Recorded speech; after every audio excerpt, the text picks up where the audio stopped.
All right, Alexander, we have some news with the INF Treaty, the Intermediate Range Nuclear Forces Treaty from 1987.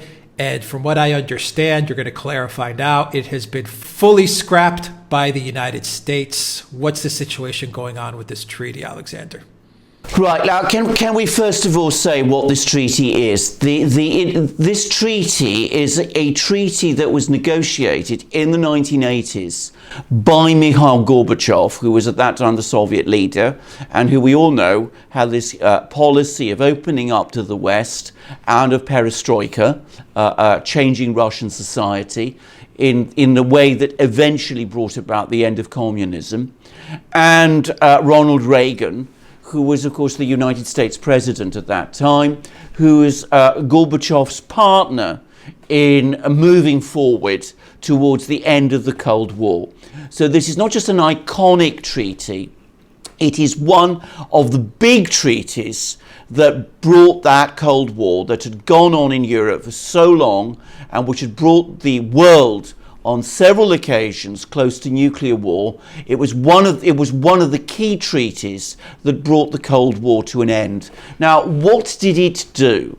The United States and Russia in the 1980s were developing nuclear weapon systems. The Russian system was a system called the SS-20 in the West, which the Russians could use to attack targets in Europe, but which it is important to say could not reach the United States. And the US, in order to counter the Russian SS-20, as they said, installed their own missiles of similar range in Europe, cruise and Pershing missiles. Pershings were ballistic missiles, cruise missiles, Tomahawk cruise missiles were of course cruise missiles, which could reach Russia from Europe. And that was a major escalation of the Cold War because it made Europe into a potential nuclear battlefield, and it also brought Russia itself within range of American medium-range nuclear missiles, which were not counted as part of the larger missile systems that the United States and Russia had, which were limited under a separate range of agreements, the so-called SALT agreements, the Strategic Arms Limitation Treaty agreements, which restricted the nuclear systems that the Russians and the US could launch from their own territories against each other. So these are very destabilizing and dangerous weapons. They triggered a massive popular backlash in Europe. I am old enough to remember very well the enormous demonstrations and protests that happened against the deployment of US missiles, especially in Germany and in Britain during the 1980s. And this treaty by Gorbachev and Reagan, which abolished them, which completely did away with them, not only removed these very destabilizing missiles from the nuclear equation, but it also is the first treaty which abolished an entire class of nuclear weapons which the Russians and the US had during the Cold War. So it was a landmark treaty.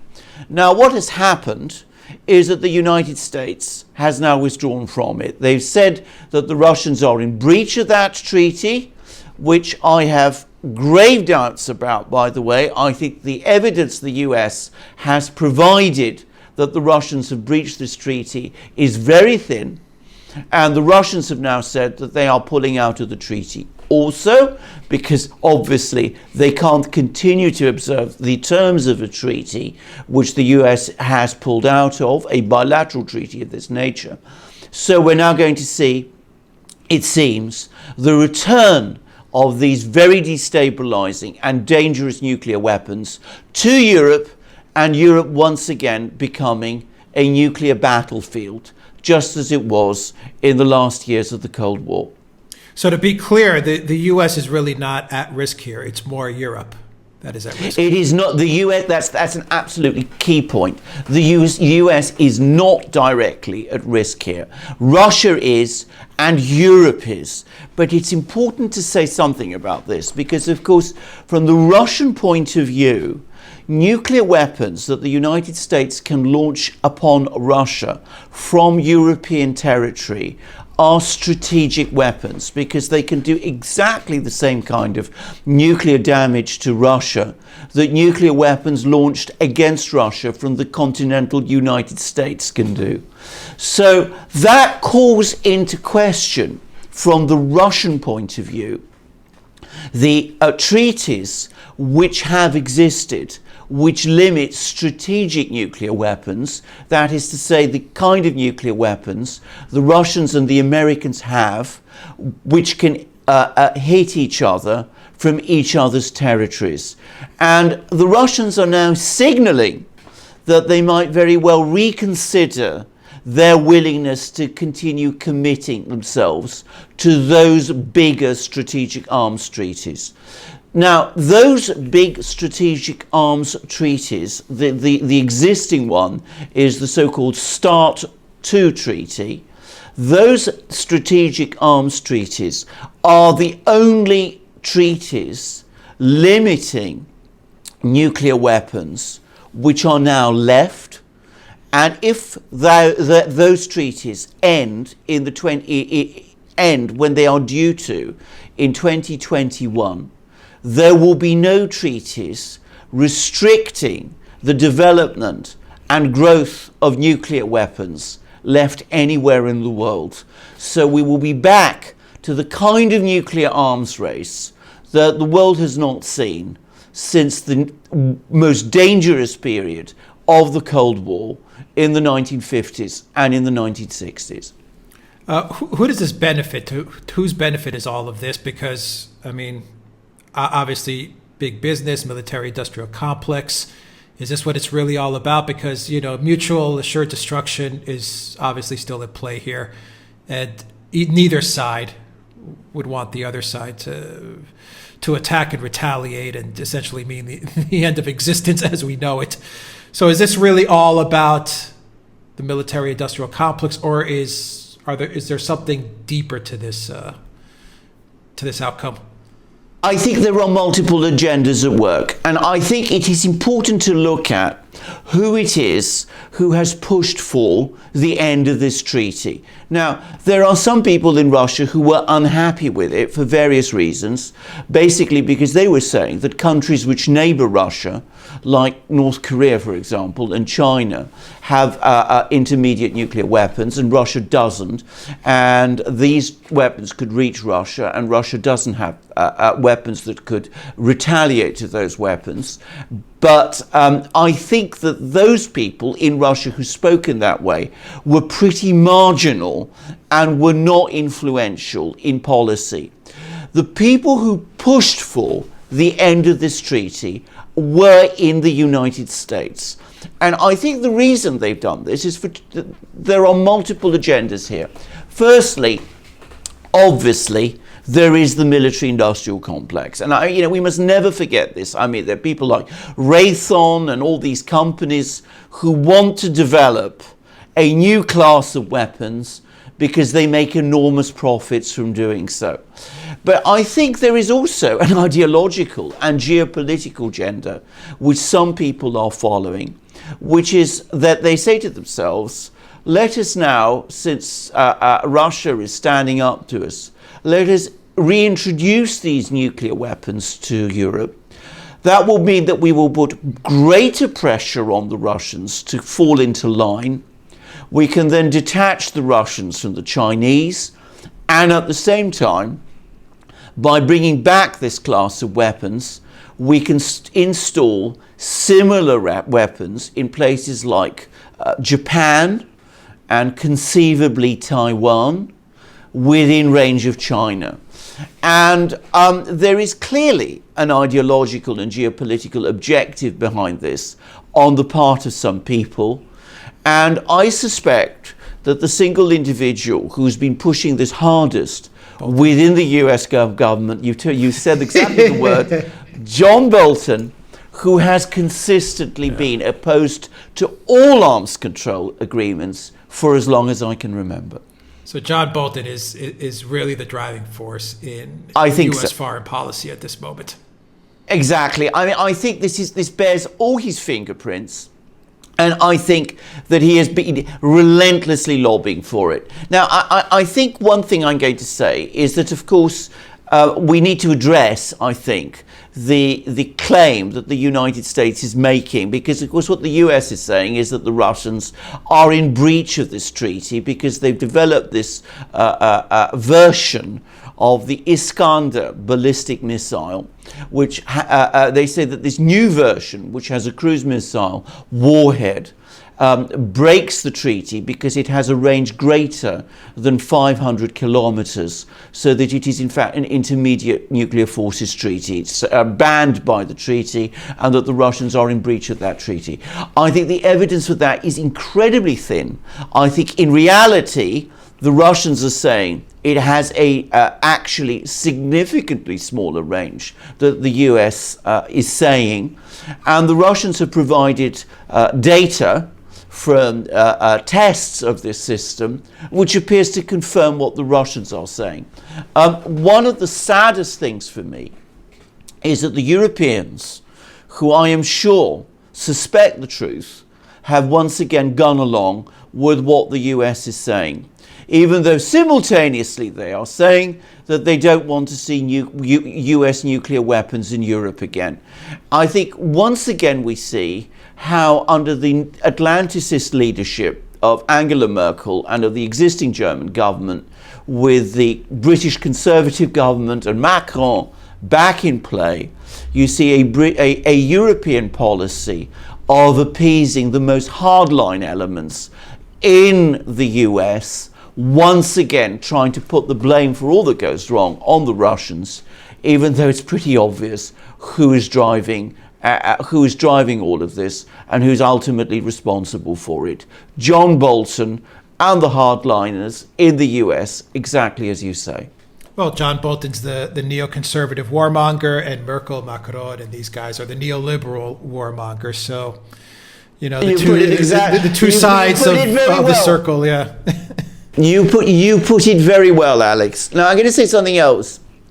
We've talked a lot about places like Venezuela and things like that, and Syria and all the rest. I think this is by far the biggest single thing that has happened recently in terms of US-Russia relations. I think this is a very ominous landmark. I think the fact that we are now moving clearly towards a situation where there are no limitations on nuclear weapons, and where people in the United States are increasingly talking about the United States developing a nuclear warfighting capability and are behaving so aggressively towards the Russians, and that is extremely worrying.